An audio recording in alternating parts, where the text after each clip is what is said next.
Hello Dragonfly Swarm. I'm having a crisis. Genshin Impact 2.1 might be one of the most important updates to date for players, and there's a couple reasons why that I want to discuss with you in this video today. But before that, I must shamelessly plug myself. Tomorrow, August 20th at 8:30 p.m, I'm doing a $50 giveaway on my Twitch stream to celebrate 2.1, community growth, and so on and so forth.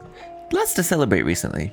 On with the video. The very first thing I want to bring up is something that we know very little about, so please take my commentary with a slight grain of salt. And by a slight grain of salt, I do in fact mean this. The Genshin Impact Anniversary. Everyone's been talking about it, but nobody knows exactly what miHoYo has planned. However, based on the history of gacha games and how others went about their anniversary events, we can make a few relatively safe assumptions about what to expect and, more importantly, how to prepare. This is especially important for light spenders and free-to-play players. Our most realistic option is heavily discounted Genesis crystal prices in the top-up shop. This would be a pretty simple way to incentivize more spending while allowing players to get more bang for their buck. So if you have or are saving money that you're comfortable spending on Genshin, keep in mind before you toss any more money at Genshin, because there's a chance you'll get those discounted top-ups. Another probable anniversary event is the daily login events. We've seen this before in Genshin with the May Fortune Find You, in which you could obtain 10 intertwined fates over 7 days, and we also saw it with Seize the Day with less exciting rewards, but still rewards. Primos are primos, no matter how you get them. Not to mention, I'd say, given it's their anniversary event, if they were to bring on another login event, it would likely have the greatest rewards we've seen yet,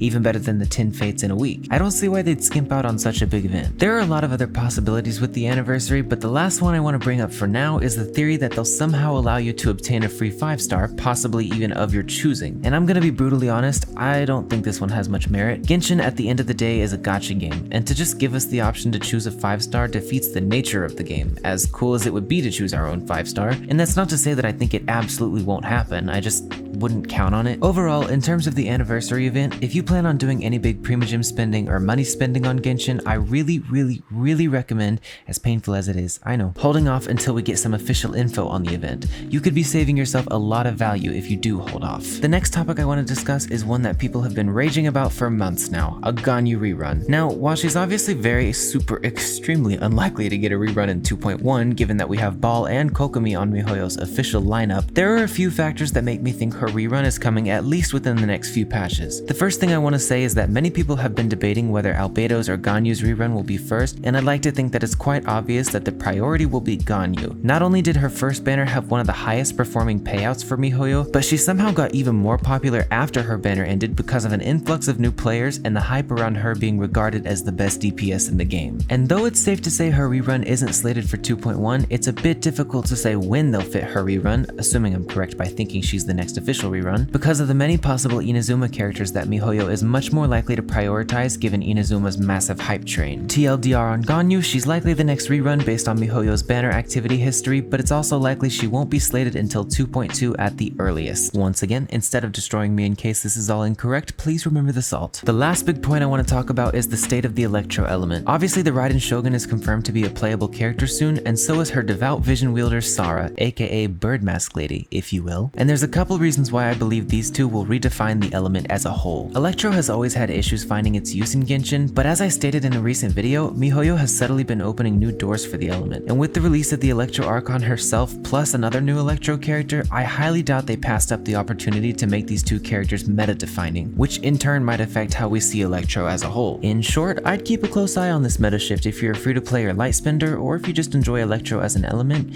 and obviously I'm gonna make at least 100 videos about Ball when we get more official info. You know me. Anyways, I'm honestly super excited to see what direction miHoYo goes in with these massive new points coming with 2.1, so I just kinda wanted to ramble about it with you guys for a little bit. If you want to see more Genshin content like this, feel free to click subscribe and/or join my Discord server with the link below. Okay, goodbye!